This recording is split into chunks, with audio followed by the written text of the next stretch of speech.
अस्सलाम वालेकुम dear students, my name is Mohammad Shaban. Welcome to my YouTube channel. उम्मीद है आप सब खैरियत से होंगे।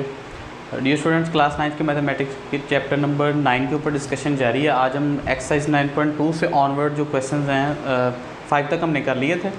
6 टू नेक्स्ट जितने भी हैं वो आज हम करेंगे।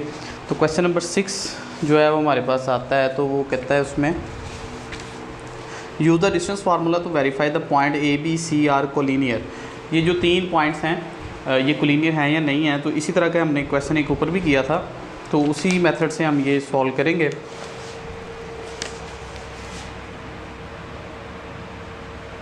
तो उसमें हमारे पास जो फर्स्ट पॉइंट ए दिया है 0, 7, 3, -5 और सी पॉइंट उसने दिया है हमारे पास -2 एंड 15। सो डियर स्टूडेंट्स, जैसे प्रीवियस लेक्चर में मैंने आपको बताया था कि इनके सबसे पहले डिस्टेंस जो है वो हम फाइंड करेंगे। तो उसमें हमारे पास जो आ जाती हैं वैल्यूज़ ए बी, सबसे पहले हम फाइंड करेंगे ए से बी का डिस्टेंस। तो वही डिस्टेंस फार्मूला अगेन हम पुट करेंगे x1 का square plus y2 minus y1 का स्क्वायर। अब इसमें सेकंड वाली वैल्यू x2 y2 के लाएगी, तो इसमें आएगा 3 - 0 का स्क्वायर प्लस -5 - 7 का स्क्वायर, और ये सारी वैल्यू का स्क्वायर रूट आ जाएगा। तो 3 का स्क्वायर आएगा, -12 का स्क्वायर, 3 का स्क्वायर 9 प्लस 144, और ये मेरे पास आ जाएगा स्क्वायर रूट 153। ठीक है, 153 हमारे पास जब स्क्वायर रूट इसका आएगा, तो जब हम इसको सॉल्व करेंगे कैलकुलेटर पे, अगर हम इसको सॉल्व करें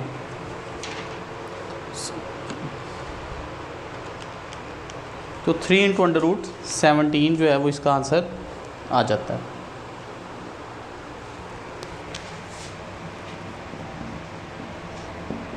तो ये मेरे पास किसकी वैल्यू निकल आई, ए बी की। इसी तरह नेक्स्ट हम निकालेंगे, ए से बी निकाल लिया, बी से सी जो है ना वो पॉइंट निकालेंगे, बी सी।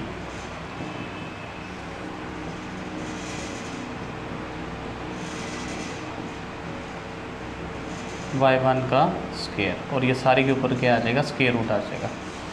अब इसमें जो हमारे पास c की वैल्यू है वो x2 y2 आएगी, तो हमारे पास आएगा -2 - 3 का स्क्वायर प्लस 15 प्लस 5 का स्क्वायर, और ये सारे का क्या आ जाएगा, स्क्वायर रूट आ जाएगा। उसके बाद -5 का स्क्वायर प्लस 20 का स्क्वायर,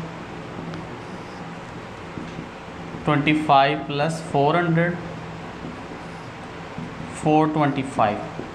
ठीक है, ये मेरे पास आ रहा है। तो अगर इसको हम सॉल्व करें 5 × √17, तो हमारे पास बी सी की वैल्यू आएगी। ठीक है बेटा। अब नेक्स्ट जैसे हमने ए से बी फाइंड किया, बी से सी किया, अब सी से ए बी फाइंड कर लेते हैं।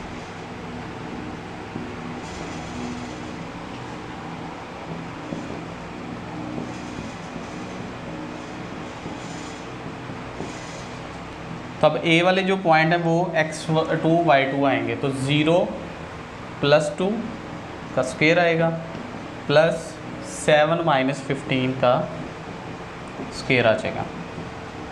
तो यहाँ पर हमारे पास आएगा 2 का स्क्वायर प्लस, और साथ में माइनस हमारे पास आ जाएगा 8 का स्क्वायर। तो 4 + 64 आएगा, और नेक्स्ट हमारे पास क्या आ जाएगा, 68। तो अगर अब 68 स्क्वायर रूट लें तो आएगा 2 × √17।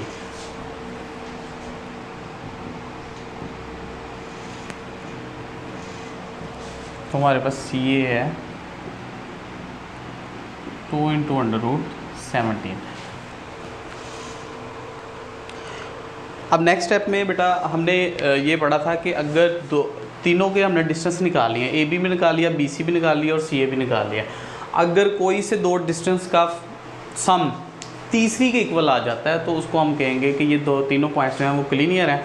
अब जैसे कि हमें नज़र आ रहा है कि अगर हम सी ए को ए बी को प्लस कर दें,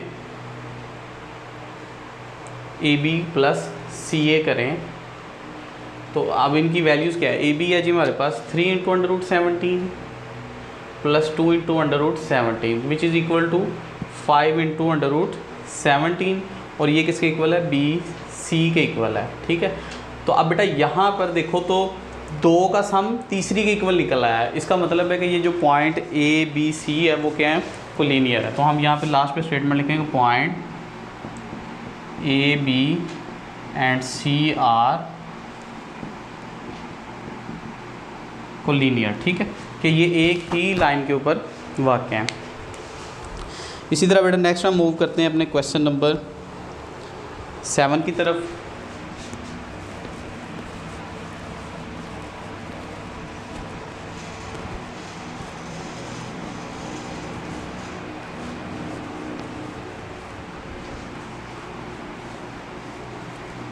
तो क्वेश्चन नंबर 7 की जो हमारे पास स्टेटमेंट है उसमें वो कहता है कि वेरीफाई द वेदर और not versus of equilateral of triangle, कि ये जो हमारे पास वर्सेस दिए गए हैं क्या ये इक्विलेटरल ट्राइंगल के हैं या नहीं है, ये हमने देखना है।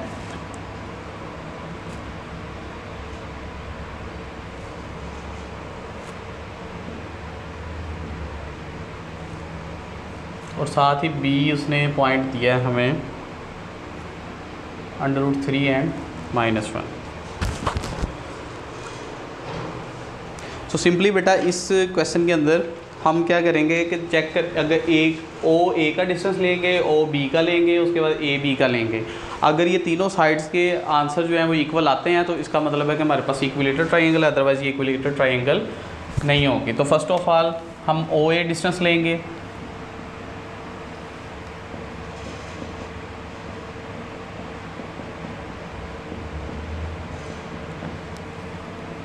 अब यहाँ पर जो A वाला है वो हमारे पास x2 y2 के तौर पे आएगा, तो अंडर रूट 3 -0 एंड 1 -0 का स्क्वायर, तो अंडर रूट 3 का स्क्वायर प्लस 1 का स्क्वायर, इसको हम लिखेंगे और सारी वैल्यू के ऊपर स्क्वायर रूट आ जाएगा।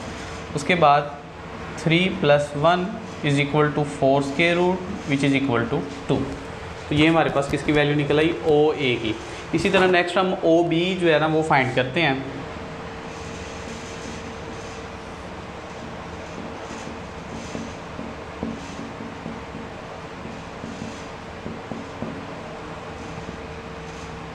तो x2, अब B वाली वैल्यू है x2 y2 अंडर रूट 3 -0 का होल स्क्वायर प्लस -1 + 0 का होल स्क्वायर। तो अगर आप देखो तो यहाँ पर भी ये स्क्वायर रूट से कैंसिल हो जाएगा, कि वो 0 की वैल्यू नहीं होती, तो हमारे पास जस्ट 3 बचेगा और -1 का square plus 1 which is equal to square root 4 और हमारे पास जो OB का जो आंसर है वो आएगा 2 आ जाएगा। ठीक है, इसी तरह नेक्स्ट हमारे पास जो अब OA फाइंड कर लिया, OB फाइंड कर लिया, अब AB भी फाइंड कर लेते हैं। कि जो हमारे पास AB का आएगा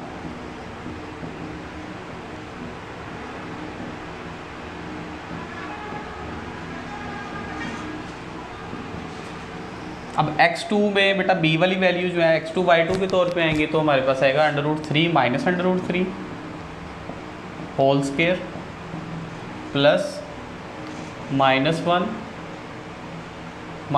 का स्क्वायर। तो ये तो सिंपल 0 बन गया, प्लस -2 का square which is equal to 0 + 4 या इक्वल टू 4 आ जाएगा और हमारे पास AB इक्वल आ जाएगा 2 के। तो बेटा ये तीनों रिजल्ट्स जो हैं वो यही बता रहे हैं कि OA का डिस्टेंस इक्वल है OB के और वो इक्वल है AB के। ठीक है, तीनों डिस्टेंस इक्वल हैं। So these 3 points form a equilateral triangle, के तीनों साइड्स जो हैं वो हमारे पास इक्वल आ गई हैं। तो इसका मतलब है कि ये जो तीनों पॉइंट्स हैं वो मिलके क्या बना रहे हैं, इक्विलेटरल ट्राइंगल बना रहे हैं। इसके बाद नेक्स्ट मेरा हमारे पास आता है क्वेश्चन नंबर 8। तो क्वेश्चन नंबर 8 में उसने पॉइंट्स दिए हैं हमें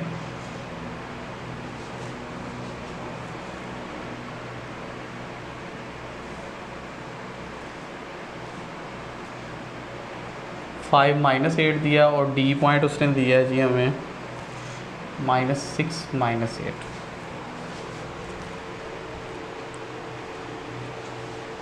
अच्छा, उसने क्या बोला है कि prove that show that the point A B C D are the vertices of a triangle, sorry rectangle के, ये एक रेक्टेंगल के पॉइंट्स हैं। वर्टिक्स का मतलब होता है कोना। और find the length of the its diagonals are the equal, क्या ये इसके जो डायगनल्स हैं वो इक्वल हैं या नहीं है। तो फर्स्ट ऑफ ऑल तो हम प्रूव करेंगे कि ये एक रेक्टेंगल है या नहीं है। तो रेक्टेंगल की जब हमने डेफिनेशन की थी तो उसमें हमने क्या सीखा था कि रेक्टेंगल एक ऐसी 4 कोनों वाली शेप होती है, a closed figure which is formed by 4 non inclined points in which opposite sides are equal, कि ये आमने सामने वाली जो साइडें हैं वो क्या होती हैं, इक्वल होती हैं।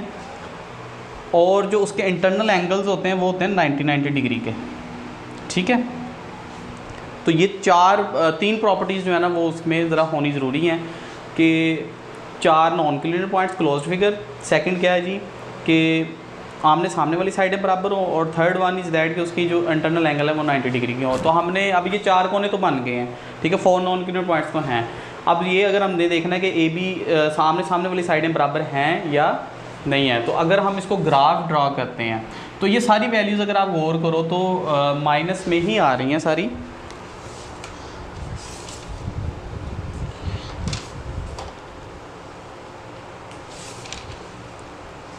-5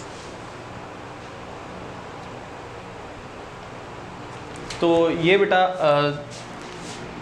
थर्ड और फोर्थ जो है ना हमारे पास क्वाड्रेंट, उसी के अंदर ये वैल्यू रहेंगी। तो इसको मैं ज़रा कुछ यूँ ड्रॉ करता हूँ, x डैश, y और y डैश। ठीक है, ये 0 आ जाएगा। 1 2 3 4 5 6 7 1 2 3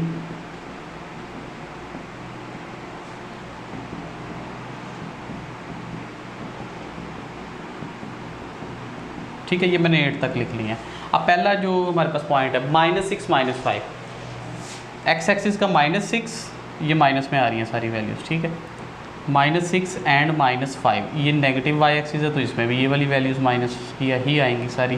तो -6 अगर इधर से देखो और ये -5 है तो ये तकरीबन यहाँ पर जो है ना आपका पॉइंट बन रहा है। ठीक है,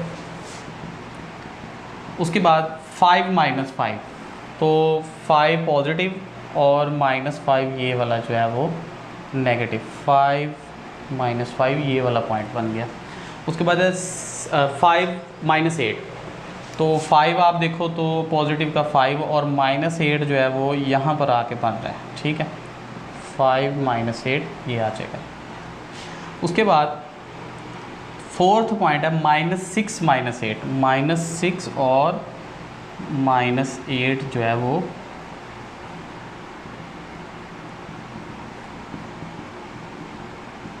तो अगर इन चारों कोनों को बेटा आप मिला दो, चारों पॉइंट्स को आपस में मिलाओ तो ये एक रेक्टेंगल फॉर्म बनती नज़र आ रही है। लेकिन इसको हम बाकायदा प्रूव करेंगे कि ये रेक्टेंगल ही है। तो हमारे पास जो पहला था उसको हम कह देते हैं, हमारे पास ये पॉइंट ए है। ठीक है, और सेकंड वाला था हमारे पास, उसको बी कह देते हैं, इसको सी कह देते हैं, और ये वाला जो पॉइंट है हमारे पास डी आ जाएगा। ठीक है, ए बी सी डी एक रेक्टेंगल बन गया। अब हमने क्या प्रूव करना है, हमने ये प्रूव करना है कि ए बी डिस्टेंस इक्वल है डी सी के। तो फर्स्ट हम यही प्रूव करते हैं। तो first of all A B देखो तो हमारे पास फार्मूला बनेगा x2 - x1। ठीक है, तो बी का पॉइंट क्या है, 5 + 6 का होल स्क्वायर आएगा, प्लस y2 आएगा हमारे पास -5 + 5 का होल स्क्वायर, और ये सारे का स्क्वायर रूट। 6 5 11 का स्क्वायर आ जाएगा, प्लस 0 आ जाएगा, और नेक्स्ट ये इससे कैंसिल आउट हो जाएगा। तो लास्ट पे आपके पास ए बी का जो डिस्टेंस है वो आएगा 11।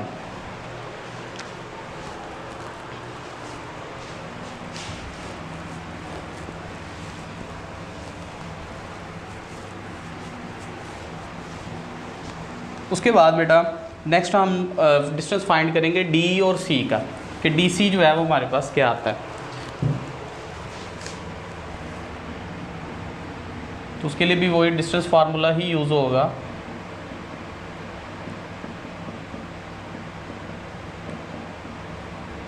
तो सी पॉइंट में जो है बेटा वो एज ए x2y2 यूज़ होगा, तो आप लिखेंगे 5 + 6, क्योंकि तो वो माइनस माइनस प्लस हो जाएगा, प्लस -8 + 8 इसका स्केयर आ जाएगा, और ये सारी का स्केयर रूट 11 का स्केयर प्लस 0।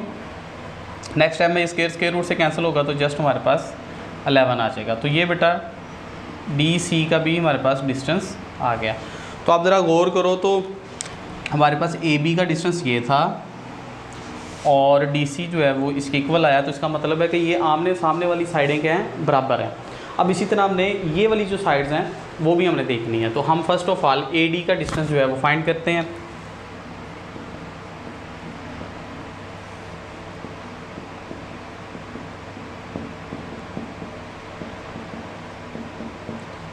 तो डी पॉइंट जो है हमारे पास एज आ x2y2 आएंगे, तो -6 + 6 का स्केयर प्लस -8 + 5 का स्केयर, और ये सारी वैल्यू का, तो ये बेटा 0 आ जाएगा, प्लस और ये -3 का स्केयर, और -3 का स्केयर क्या आता है 9, और 9 का स्केयर रूट क्या आएगा हमारे पास 3। तो ये मेरे पास किसकी वैल्यू निकल आई, ए से डी की। इसी तरह नेक्स्ट हम बी सी भी निकालते हैं।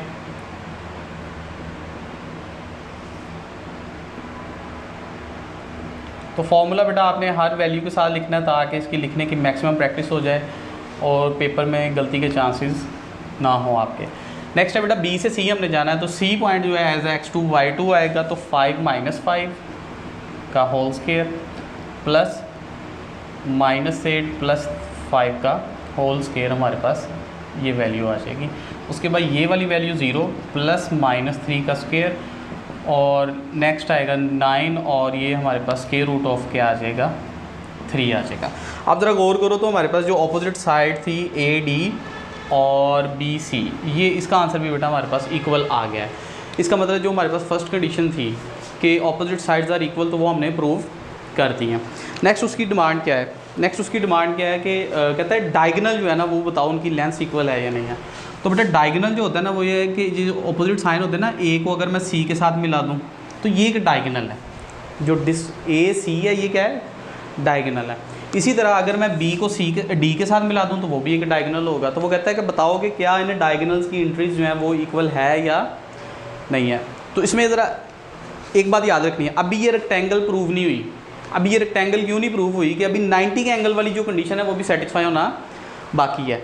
तो फर्स्ट ऑफ ऑल 90 की जो है ना कंडीशन प्रूव करने के लिए हमें पहले ए सी डायगोनल रिक्वायर्ड है, या बी डी आप जो है वो रिक्वायर कर सकते हो, फाइंड आउट कर सकते हो। तो मैं पहले ए सी जो है ना वो फाइंड करता हूँ डायगोनल के लिए। तो अभी दो चीज़ें पड़ी हैं, एक तो अभी हमने 90 का एंगल प्रूव करना है, और सेकंड दोनों डायगोनल्स की जो लेंथ्स हैं वो देखनी है कि इक्वल हैं या नहीं है। तो पहले हमारे पास ए सी आएगा,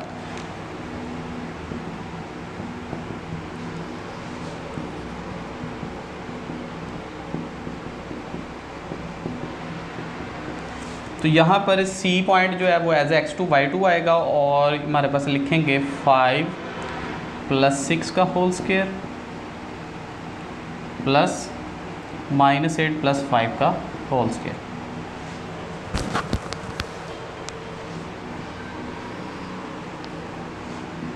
तो ये बेटा मेरे पास आ जाएगा 5 + 6 आएगा हमारे पास 11 का स्केयर प्लस -3 का स्केयर, और ये सारे के ऊपर स्केयर रूट 1 to 1 + 9, और ये मेरे पास आ जाएगा स्केयर रूट 130।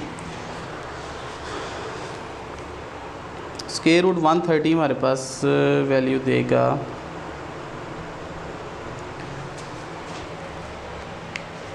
अब बेटा यहाँ पर जो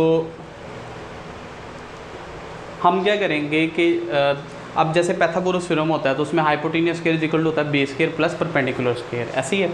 तो इसमें हम जो है ना स्केयर पहले बनाएंगे ए बी का स्केयर और बी सी का स्केयर। तो यहाँ पे देखें कि ए बी कहाँ पे आ रहा है, हमारे पास ये आ रहा है। तो अगर मैं ए बी का स्केयर यहाँ से बनाता हूँ तो मेरे पास वैल्यू आएगी 1 to 1, ठीक है। और नेक्स्ट अगर बी सी जो है, अगर इसका यहाँ से स्केयर अगर मैं बनाऊँ तो मेरे पास वैल्यू आएगी 9, ठीक है। तो आप ज़रा तवज्जो करें आप, अगर मैं ये ट्राइंगल देखूँ ABC, ठीक है, सिर्फ ये वाली ऊपर वाली ट्राइंगल की बात कर रहा हूँ क्योंकि मैं प्रूव करना चाह रहा हूँ कि ये जो एंगल है ये 90 डिग्री का है। तो अगर ये 90 डिग्री का है तो 90 डिग्री के सामने क्या होता है, हाइपोटेनियस होता है। तो हाइपोटेनियस का स्केयर इज इक्वल टू होना चाहिए perpendicular square plus base square के। तो प्रूव मैं ये करना चाह रहा हूँ कि भाई AC का जो स्केयर है वो इक्वल है AB का स्केयर प्लस BC के स्केयर के। तो हम जस्ट वैल्यूज़ पुट कर देते हैं। तो हमारे पास जो आप लगा लोगे AC ये निकला हुआ है ना, तो अगर मैं यहाँ से AC का स्केयर लेता हूँ तो मेरे पास आ जाएगा 130, क्योंकि वो स्केयर रूट से कैंसिल हो जाएगा। तो जस्ट वैल्यूज़ पुट करें इसमें, 130 इज इक्वल टू AB कितना निकला था 1 to 1 प्लस BC कितना निकला था 9। तो बेटा ये 130 इज इक्वल टू क्या आ गया 130 के। तो इसका मतलब ये है कि यहाँ पर जो एंगल बन रहा है वो 90 डिग्री का एंगल बन रहा है। तो इट्स मीन्स दैट कि जो हमारे पास वर्सेस दिए गए थे ABCD वो क्या है, राइट एंगल ट्राइंगल प्रूव होते हैं। ठीक है, तो इसको मैं ज़रा रिपीट कर देता हूँ। तो कैसे था कि हमारे पास 4 नॉन क्लियर पॉइंट्स दिए गए थे, क्लोज फिगर थी, उसके हमने ऑपोजिट साइड पहले निकाली है, AB निकाला, DC निकाला, वो हमने साथ ही चेक कर लिया कि आंसर इक्वल आ रहा है, उसका मतलब हमारी साइड्स इक्वल हैं। इसी तरह हमने AD और BC जो ऑपोजिट साइड थी वो निकाल ली। उसके बाद थर्ड पॉइंट में हमने प्रूव ये करना था कि ये वाला जो एंगल है वो 90 डिग्री का है। उसके लिए हमें क्या रिक्वायर्ड था, डायगोनल रिक्वायर्ड था। तो हमने डायगोनल ड्रा कर लिया खुद से, और यहाँ से राइट एंगल ट्राइंगल बन गई। और राइट एंगल ट्राइंगल अगर बनती है तो यहाँ पे पाइथागोरस थ्योरम प्रूव होना चाहिए था। तो वो हमने जब इस पर वैल्यूज़ पुट की हैं तो हमारे पास आंसर ठीक है। इसका मतलब है कि ये एक राइट एंगल ट्राइंगल बन रही है। और ये एक ओवरऑल ये क्या है, एक रेक्टेंगल है। ठीक है बेटा, नेक्स्ट उसका एक पॉइंट था कि सेकंड डायगोनल है, क्या उसकी लेंथ भी सेम होगी। तो बेटा आपने B से D का डिस्टेंस भी निकाल लेना है। ठीक है, A से C तो आपने पहले निकाला हुआ है ना, ये वाला AC जो है ना वो निकाला हुआ है। तो इसी तरह BD भी निकाल लेना, वो भी इसके इक्वल आएगा। तो लेंथ्स जो है वो डायगोनल्स की इक्वल होती हैं, तो ये भी हमारे पास प्रूव हो जाएगा। तो इसी तरह बेटा मूव करते हैं नेक्स्ट हम क्वेश्चन नंबर 9 की तरफ।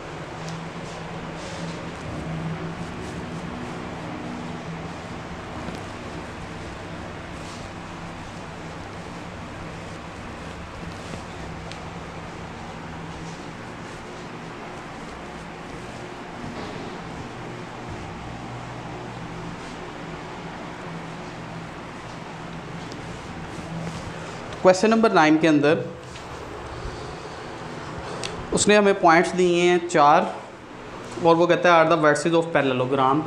तो क्या ये चारों कोने मिलके पैरेललोग्राम बना रहे हैं, ये हमने चेक करना है।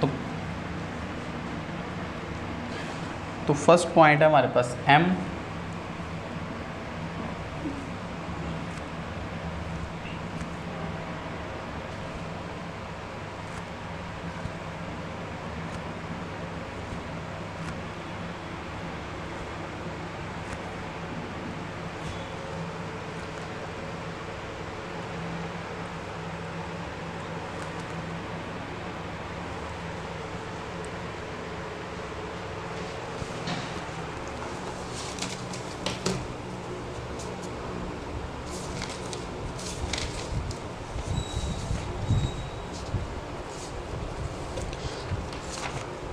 तो इसमें बेटा सबसे पहले इन वर्सेस को हम ड्रा करेंगे ग्राफ के ऊपर।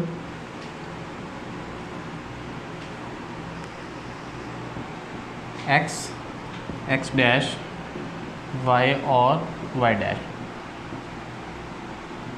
1 2 3 4 5 6। तो x एक्सिस में हमारे पास 5 तक की वैल्यू आ रही है, तो माइनस में आ जाएंगी ये वैल्यूज़।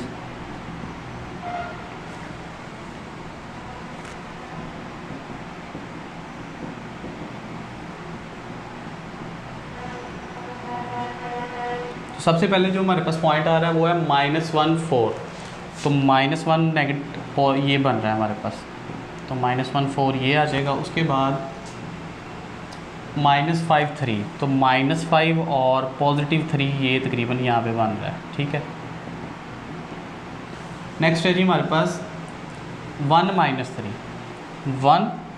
-3, तो ये बेटा तकरीबन यहाँ पर ये जो है पॉइंट बन रहा है 1 -3। ठीक है, उसके बाद 5 -2, 5 और -2 ये हमारे पास कुछ यूँ वैल्यू आ रहे हैं।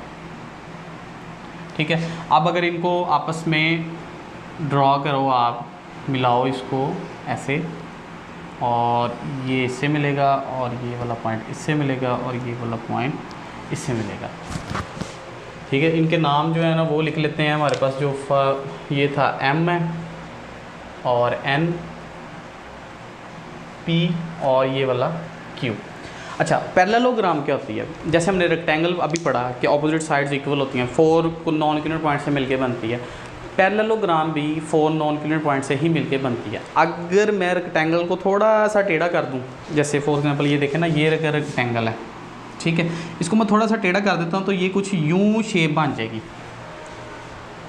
तो रेक्टेंगल को थोड़ा सा टेढ़ा करने से ही पैरेललोग्राम बनती है। लेकिन इसमें जो मैं आपको बात समझाना चाहता हूँ, आपको कंसेप्ट देना चाह रहा हूँ, वो ये है कि इसमें और इसमें डिफरेंस क्या है। इसकी ऑपोजिट साइड्स इक्वल थी, इसकी भी ऑपोजिट साइड इक्वल होंगी डेफिनेटली, लेकिन डिफरेंस कहाँ पे आएगा? इसके इंटरनल एंगल थे 90 डिग्री के, ये इसके इंटरनल एंगल 90 नहीं होंगे, 90 से बड़े होंगे या 90 से छोटे होंगे। अब सिर्फ हमने ये चीज़ प्रूव करनी है कि ये 90 के एंगल बना रही हैं, तो वही वाला मेथड डायगोनल वाला ही हम यूज़ करेंगे। तो फर्स्ट ऑफ ऑल तो हम इसकी ऑपोजिट साइड पहले इक्वल प्रूव करते हैं कि ये इक्वल है कि नहीं है। तो सबसे पहले मैं एन पी जो है ना, ये साइडें इक्वल प्रूव करूँगा कि एन पी जो है वो इक्वल है या नहीं है।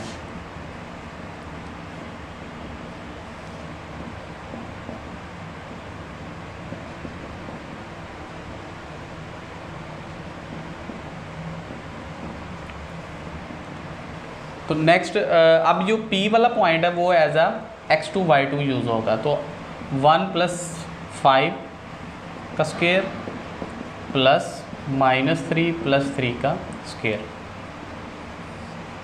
6 का स्क्वायर प्लस 0 आ जाएगा। ठीक है, तो अगर ये स्क्वायर रूट से काट दो आप, तो जस्ट आपके पास NP की वैल्यू आ जाएगी 6। अब NP निकाल लिया तो MQ भी अब निकाल लेते हैं हम, MQ।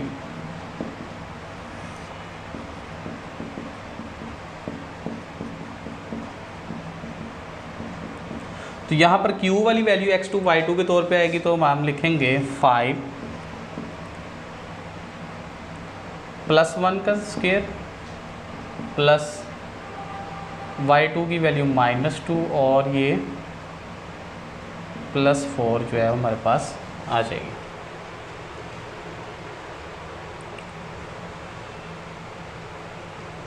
MP थोड़ा हमारे पास,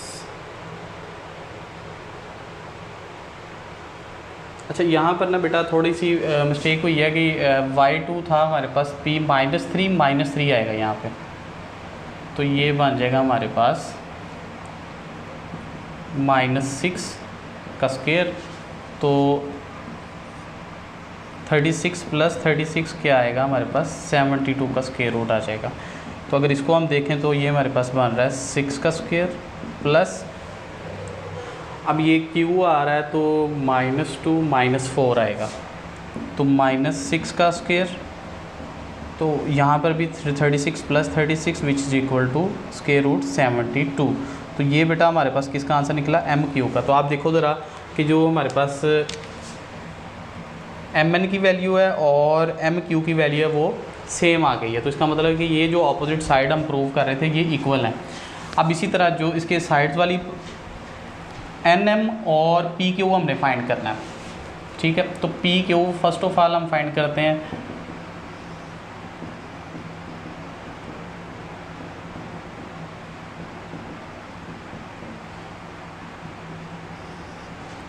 तो Q वाली वैल्यू एज x2 y2 आएगी, तो 5 - 1 का होल स्क्वायर प्लस -2 + 3 का होल स्क्वायर आपके पास आएगी वैल्यू, और नेक्स्ट 4 का स्क्वायर प्लस 1 का square, 16 + 1 which is equal to √17।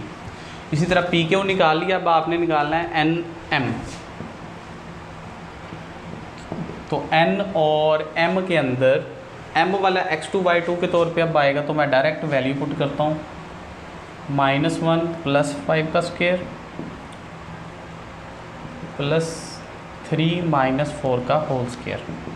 तो ये मेरे पास आ जाएगा 4 का होल स्क्वायर प्लस -1 का whole square which is equal to 16 + 1 is equal to √17।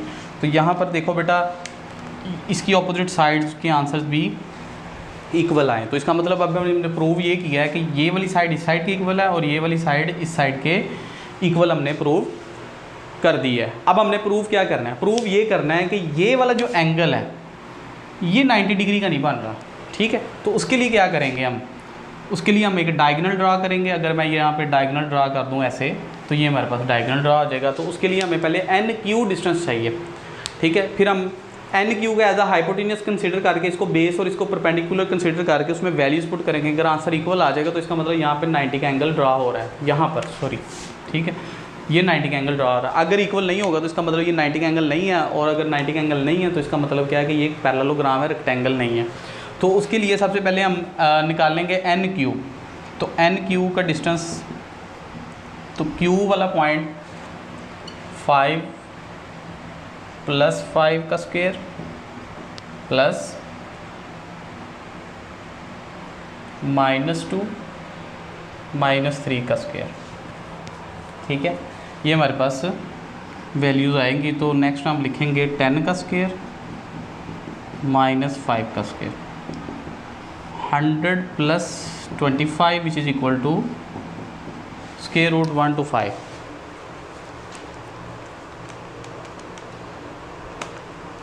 ठीक है बेटा, तो ये मेरे पास वैल्यू आ गई है। अब हमने क्या प्रूव करना है, हमने प्रूव करना है कि ये आया कि देखना है कि ये 90 का एंगल बन रहा है कि नहीं बन रहा। तो हमारे पास एन क्यू का स्क्वायर इक्वल होना चाहिए एन एम के डिस्टेंस के स्क्वायर प्लस एम क्यू के डिस्टेंस का स्क्वायर के। तो इसमें बेटा सबसे पहले एन क्यू का अगर आप यहाँ से स्क्वायर लेते हो तो जस्ट आपके पास वैल्यू आएगी 1 to 5, ठीक है, क्योंकि स्क्वायर रूट आ रहा है। इसी तरह एन एम का लेते हो तो एन एम का आ रहा है स्क्वायर रूट, चलिए इसका स्क्वायर रूट भी साथ ले लेते हैं। ये 1 to 5 और साथ स्क्वायर आ गया 17 का स्क्वायर प्लस एम क्यू की जो वैल्यू है वो है √72। तो बेटा ये 1 to 5 आ जाएगा और 17 + 72, तो 1 to 5 इक्वल टू किसके आएगा 89। अब ये नॉट इक्वल आ गया, ठीक है। इसका मतलब क्या है कि बेटा ये एक राइट एंगल ट्राइंगल ये वाली नहीं बन रही, तो इसका मतलब ये 90 का एंगल नहीं है। तो हम कह सकते हैं कि जो पॉइंट हमें पी क्यू एन एम दिए गए हैं ये एक पैरेललोग्राम ही बना रहे हैं, ठीक है। क्योंकि पिछले क्वेश्चन के अंदर यहाँ पर इक्वल प्रूव हो गया था और इधर 90 का एंगल प्रूव हुआ था, तो हमने कहा था ये रेक्टेंगल है। अब चूँकि ये 90 का एंगल नहीं प्रूव हो रहा है, इसका मतलब है कि ये क्या बना रही है, पैरेललोग्राम बना रही है। तो थोड़ा मूव करते हैं ना, लास्ट जो क्वेश्चन है हमारा क्वेश्चन नंबर 10।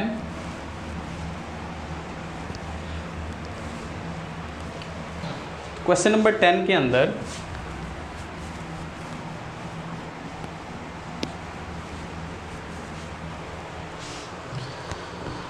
उसने हमें कहा कि find the length of the diameter of the circle having the centre this and this और पॉइंट है। अच्छा, सबसे पहले डायमीटर समझना है आपने कि डायमीटर होता क्या है। अगर ये मेरे पास एक सर्कल है तो सेंटर से, अगर सेंटर से बाउंड्री तक का फासला जो होता है ना, सेंटर सर्कल के सेंटर से और ये जो बाउंड्री है इसका जो फासला होता है वो रेडियस कहलाता है, ठीक है। अब अगर रेडियस को अगर डबल कर दिया जाए, मतलब ये डिस्टेंस जो है ये रेडियस है और अगर ये भी सेंटर से बाउंड्री तक का ही फासला है तो ये भी रेडियस है, तो ये क्या बन गए 2 रेडियस। जो हमारे पास 2 रेडियस होता है वो इक्वल होता है डायमीटर के। अब ओवरऑल ये पूरी जो लाइन है ये क्या है, डायमीटर है। अगर उसको हाफ कर दोगे तो ये क्या बन जाएगा, रेडियस बन जाएगा। कहने का मतलब ये है कि रेडियस होता है हाफ ऑफ द डायमीटर, ये उसकी मैथमेटिकल फॉर्म है, ठीक है। तो ये आपको पता होनी चाहिए कि डबल रेडियस मीन के वो डायमीटर को ही रिप्रेजेंट करता है। अब आते हैं क्वेश्चन की तरफ। तो क्वेश्चन में वो कहता है find the length of the diameter having the centre, centre दिया -3 6 ये दिया है, और फिर वो साथ में कहता है कि पासिंग द थ्रू द, अच्छा पॉइंट कोई बाउंड्री के ऊपर है 1 3, पी पॉइंट है जी 1 3। तो हम क्या करेंगे, सबसे पहले सी और पी का इतना डिस्टेंस जो है ना वो फाइंड करेंगे, सी पी फाइंड करेंगे, सिंपल। तो ये मेरे पास क्वेश्चन 10 है। तो डिस्टेंस फार्मूला लिखेंगे आप x2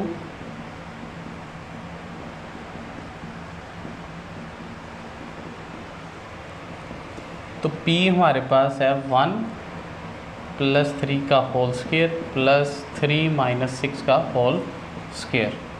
नेक्स्ट आ जाएगा 4 का स्क्वायर प्लस -3 का स्क्वायर। तो 4 का स्क्वायर हमारे पास क्या आता है 16 और 9, और नेक्स्ट आ जाएगा हमारे पास 25, और इसका जब आप स्क्वायर रूट लोगे तो जस्ट हमारे पास क्या निकल आएगा 5। तो ये बेसिकली बेटा ये हमारे पास रेडियस की वैल्यू है। CP जो है हमारे पास क्या है 5 जो है वो रेडियस आया है। तो जारी बात है अब हमने क्या फाइंड करना है, इसका डायमीटर फाइंड करना है। तो डायमीटर के लिए